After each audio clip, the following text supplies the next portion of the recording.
करिश्मा, रेशमा और मनीषा 3 बहनें हैं। उनका एक भाई भी है, मयंक। मयंक अपनी बहनों को बहुत प्यार करता है, लेकिन मयंक की पत्नी सविता इस मामले में मयंक से बिल्कुल ही अलग है।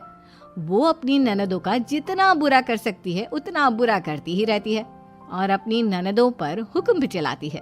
करिश्मा, करिश्मा, तुमने अभी तक नाश्ता नहीं बनाया? तुम्हारे भैया को ऑफिस जाने में देर हो रही है। हाँ भाभी, बस अभी बनाती हूँ। करिश्मा, तुम ये ढीलापन छोड़ दो। कल को पराए घर जाना है। वहाँ अगर तुम इस तरह से काम करोगी तो लोग क्या कहेंगे कि माँ ने और भाभी ने कुछ सिखाया नहीं। और तुम्हारी दोनों बहनें कहाँ हैं? अब रेशमा मार्केट गई है और मनीषा सो रही है। क्या? सुबह के 8 बज रहे हैं और ये महारानी अभी भी सो रही है? ये कहते हुए सविता अपनी सास दुर्गा देवी के पास जाती है। माँ जी, देख रही हो अपनी बेटियों के तौर तरीके? क्या हुआ बहू, सुबह सुबह क्या कर दिया मेरी बेटियों ने? अरे एक तो अभी अभी उठकर किचन में गई है, दूसरी सुबह सुबह बाहर चली गई और तीसरी अभी तक सो रही है। क्या करूं मैं इन तीनों का, मैं तो परेशान हो गई हूँ। जा जाकर उठा उसे और रेशमा से मैं बात करती हूँ। सविता सीधा मनीषा के कमरे में जाती है और उससे कहती है, महारानी जल्दी उठो, सूरज सर पर आ गया है। भाभी थोड़ी देर और सोने दो ना, मैं रात को लेट सोई थी। वो क्या है ना, यूनिट टेस्ट चल रहे हैं। शराफत से उठती है या नहीं, या फिर पानी की भरी बाल्टी डालूं तेरे ऊपर? नहीं नहीं भाभी, मुझे बिस्तर में नहीं नहाना, उठती हूँ मैं। मनीषा जल्दी से उठकर बाथरूम में चली जाती है। सभी आराम से बैठकर नाश्ता कर रहे होते कि तभी रेशमा बाजार से हाथ में सामान लिए आ जाती है। रेशमा को देखते ही सविता उस पर बरस पड़ती है। लो, आ गई महारानी। ऐसा भी क्या सामान लाना था जो सुबह आंख मलते ही बाजार की तरफ रवाना हो गई?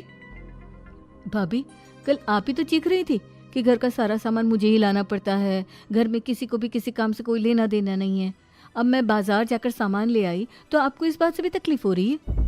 देख रही हो माँ जी, अपनी बेटी की जुबान कैंची से भी तेज चलती है। और मयंक, आप तो कुछ कहेंगे नहीं अपनी लाडली बहन को। रेशमा, अपनी भाभी से ऐसे बात नहीं करते, चलो माफी मांगो। भैया, मैं क्यों माफी मांगू? आप भाभी से बोलिए ना कि हम पर कम हुक्म चलाया करे।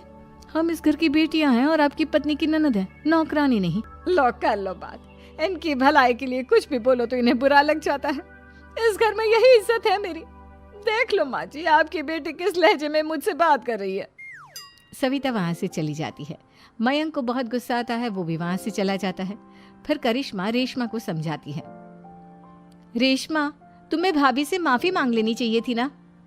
लेकिन दीदी, मैंने कुछ किया ही नहीं, तो मैं माफी क्यों मांगू? हाँ करिश्मा दीदी, रेशमा दीदी जैसे ही घर में आई भाभी ही उन पर चिल्ला रही थी। हाँ, मैं मानती हूँ कि गलती भाभी की थी। मैं तो इसलिए बोल रही हूँ कि भाभी ने माँ को तो पूरी तरह अपने वश में कर लिया है। वो हमारी बात सुनती ही नहीं।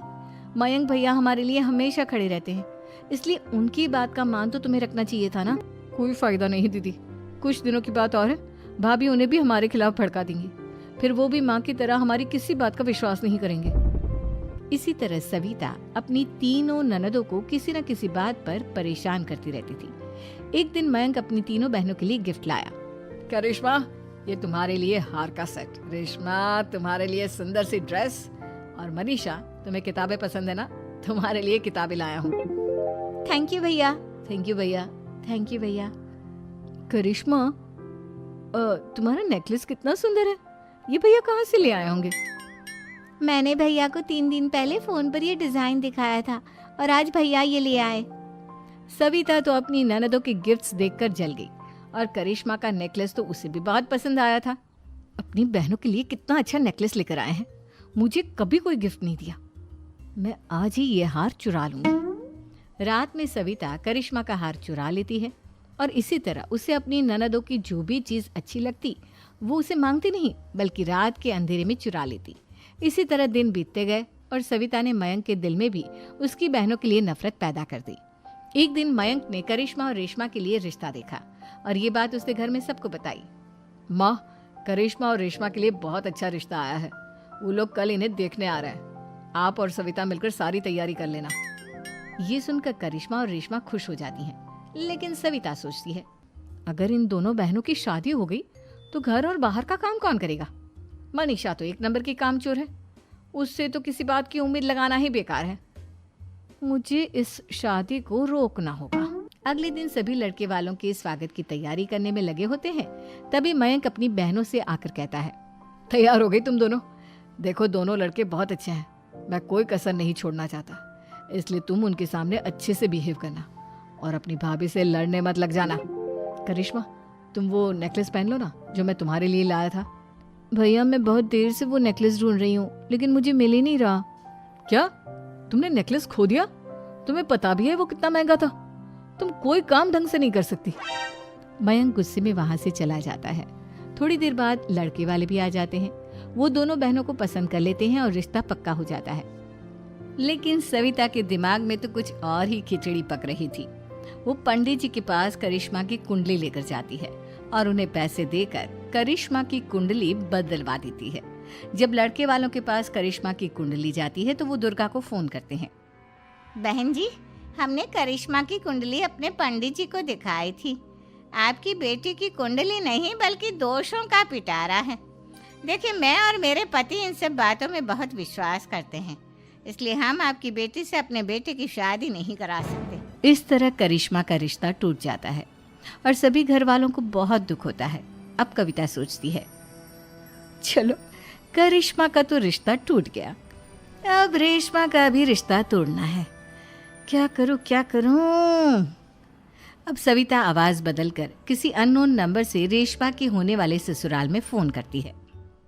हेलो, मैं कौन हूँ कौन नहीं ये आपके लिए जानना जरूरी नहीं, बस इतना सुन लो कि रेशमा का 2 साल से किसी के साथ अफेयर चल रहा है। बस रेशमा का रिश्ता तोड़वाने के लिए सविता का इतना कहना काफी था। अब रेशमा का भी रिश्ता टूट गया। मयंक और दुर्गा देवी ने रेशमा को खूब खरी खोटी सुनाई और उससे बार बार उस लड़के के बारे में पूछने लगी। आप दोनों मुझे क्यों परेशान कर रहे हो? अरे कोई लड़का होगा मेरी लाइफ में तो मैं बताऊंगी ना, जब कोई है ही नहीं तो कहाँ से लाऊं मैं कोई लड़का? तो तेरे होने वाले ससुराल वालों को फोन किसने किया था?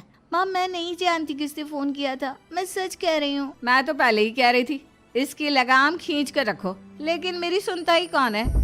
आप चुप रहिए भाभी, ये सब आपका ही किया धरा है। अब तीनों बहनों को विश्वास हो जाता है कि ये सब उनकी भाभी ही कर रही है। तीनों बहनें अपनी भाभी को सबक सिखाने के लिए एक वकील कर लेती है और घर में हिस्सा मांगना। देखो भैया, माँ बाप की जायदाद में जितना बेटों का हक होता है उतना ही बेटियों का, इसलिए इस घर के 4 हिस्से होंगे और हमें अपना हिस्सा चाहिए। मैंने तुम्हारे लिए क्या क्या नहीं किया और तुम इस घर में हिस्सा मांग रही हो?